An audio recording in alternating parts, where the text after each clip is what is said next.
Okay, so I was doing a little bit more brainstorming about the complication known as Parkinson's, and um I was watching the news and they were auctioning off or selling and had on display Michael J. Fox's actual hoverboard from one of the Back to the Future movies. And I've been going back and forth with brainstorming about Parkinson's because my best friend's mom had Parkinson's, right? So I've been trying to think of a solution for it. So now I think there is one. So what I think is Parkinson's is basically neuropathy in your head. So when neuropathy hits your feet, the nerves in your feet, they start to go like this all the time, right? They shake because of the damaged nerves. It's like a loose but not disconnected, just kind of like a little bit of a connection that's foggy, like something that's plugged in but not all the way. It still works, but not quite. So that part of your brain, and as with anything at age, declines in function or gets damaged somehow. Now when you cut deep enough through your skin, you start to see a bunch of white bloody looking bally things. Those are nerves. If they start to turn gray or black, they are dead and no longer work. The same circumstances I imagine would apply to your brain. If certain types of tissue are damaged and or becoming damaged, what place of function where it's at, what it does will also become disrupted. So the function itself will still be there, but it'll be like you have neuropathy in your head, which I would assume is called Parkinson's, causing something in your brain where it's at and the location it is to cause a very sensitive problem of nerve, a fragmented connection that used to connect at some point to a solid place, but just kind of has gone a little bit awry. And there's still electrostimuli in that part of the brain, but not enough to keep you from shaking because it's kind of like neuropathy is in your feet. The nerves are there, but they're damaged. So your feet are always like this. It's a mess. Now, in order to treat that condition, they do something with the veins down there, okay? Now, in the brain, there's a certain part of your brain, and when you have Parkinson's, I was kind of brainstorming about it. So I think I come up with a possible alternate method of treatment that may possibly help or work other than deep brain stimulation for Parkinson's.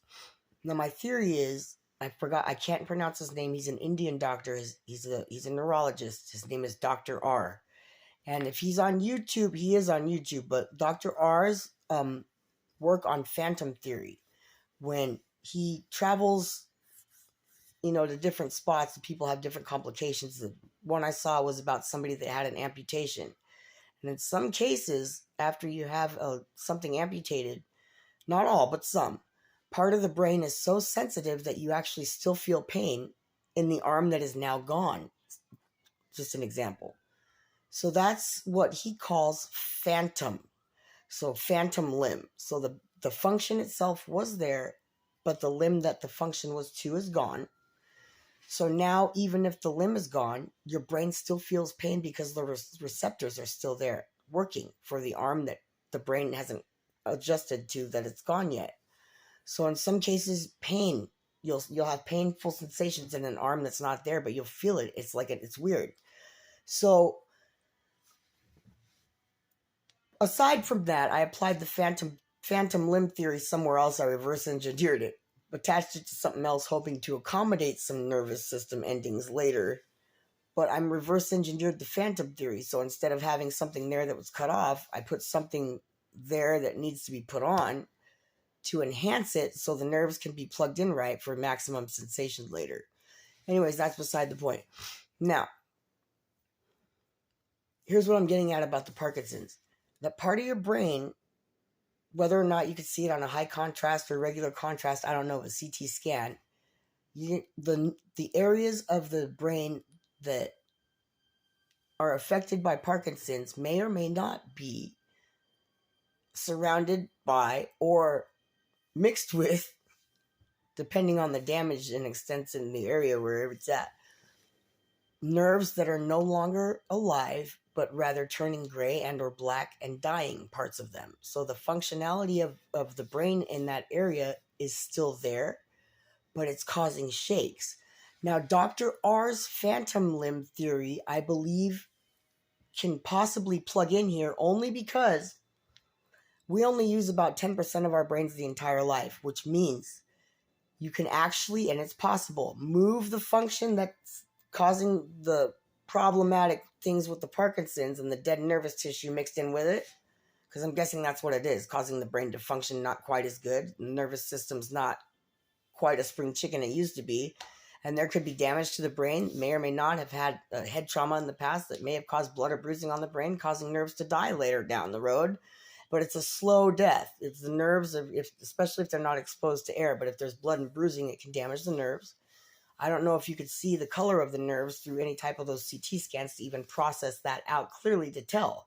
However, if that's able to be done, then Dr. R, the neurologist, phantom limb theory, basically, I was watching it, it showed a CT scan of something in the electrodes in the brain still accommodating the limb that he had amputated, but the electrodes establishing themselves somewhere else because the brain was compensating for the loss there.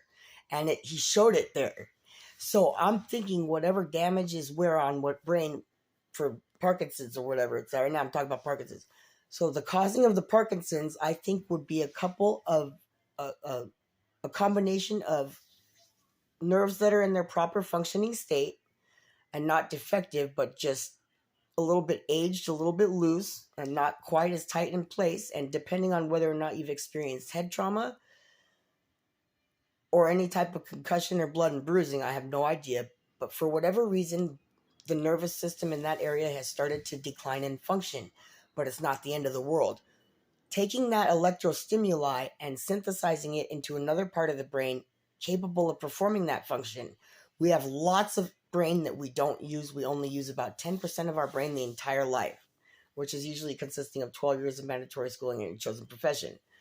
So getting back to the area of the brain that's affected, causing the whole body to shake, my assumption is that it's dead nervous tissue or dying, and the brain is still trying to work through it, and it's impossible. So that part of the brain needs to no longer be active to use. It's already dying. Now, in order for the electrodes to move to another part of the brain, the neurologist in the process is going to have to kill the part of the brain that's already dying. But before that takes place, moving the neurology functions of what happens over there that's caused with the damaged nerves, the same function of electrostimuli can be moved to a different part of the brain that's empty, that's nearby, that has not been used. Like if you go blind, your other senses compensate for the ones that you lost, so you become more enhanced in certain parts of the areas. If you lose one of your senses, right, your body will compensate because you'll be more sensitive in the other ones. The trick here for neurology is getting that function of the brain into another part of the brain to synthesize that function and verify it, like how Dr. R did on his video. Once he saw the electrostimuli establishing itself there, that was him being able to confirm what happened in one spot and his theory being proven with the video that he showed. It clicked for me. So a neurology, people in the field of brain study, moving the function of the brain that's dealt with and what area of the brain it is, can be slid over to wherever it needs to be with therapy, but not electroshock therapy, the kind that the neurologists use to put it in the proper spot. Now, after that's done, the functions of your brain will still be able to you're slowly transferring over, okay? But you have to have that electrostimuli, and you have to be guided by a neurologist, or it's not going to take place properly, because they know what they're doing with the things in the brain. So that part of the brain needs to be terminated. But what it needs to happen is the electrostimuli needs to establish itself even just a little bit on its own first, for that function to be adaptable to where you're trying to get it to.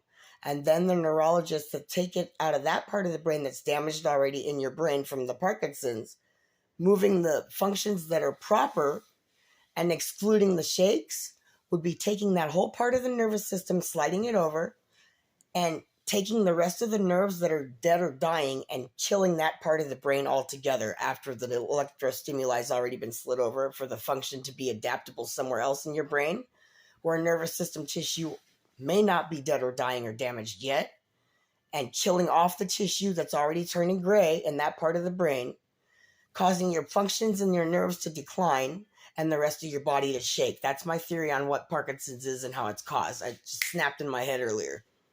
Now, if we can get the electrostimuli with the functions of what it used to be before Parkinson's showed up to be with mixing damaged nerves and causing the shakes like neuropathy is for damaged nerves in the feet, probably the same thing as Parkinson's in the brain for the whole body instead. So, I know it sounds scary, but in order for you to maintain proper function afterwards, in theory, and being cured from Parkinson's altogether, that part of the brain needs to be moved to another adaptable part that can accommodate it without the nerve damage. And then after that's established and verified by a proper CT or however they look at it through whatever microscope, they'll be able to tell. And all they need to see is that little bit of electrostimuli activity there that will permit them to go to the side of the brain that's damaged, causing you to shake. And they'll have to terminate that entire tissue area. Kill it all. And then your brain will take its... I got blood blister right there. Your brain will take what used to be that area, and you'll automatically regain function in the other area that doesn't have the nerve damage intertwined with it. And then the other area that's still performing the function will be completely shut off and cease to exist, and the electrostimuli in that part of the brain will be dead. But it's okay. Your brain won't be damaged. It's damaged in that area, but the function's been moved to somewhere else that can accommodate the function. So if my hypothesis is correct, will that cause you to continue on with normal brain function, excluding the shaking from the tremors, alleviating Parkinson's altogether? Can this be a cure for Parkinson's or a possible alternate form of treatment for deep brain stimulation instead? This has to be brought before the Board of Medical Doctors and the FDA for possible consideration of alternate forms of treatment for Parkinson's. My name is Atlas Michael Flowers. I have other names too. I've only have a high school diploma and a GED. I have no medical schooling other than what I've read for myself. I love the medical field. I don't have a license to practice, but I'd like to learn without going to sit in the 12 years of school at the desk. Hopefully there are some doctors who've already been schooled properly that are willing to work with me and my ADHD, because I feel like I have some insight that I could put forth into the medical field area that may help research and data take off in a direction that might be promising for some things that may help. So please, I hope this reaches you well.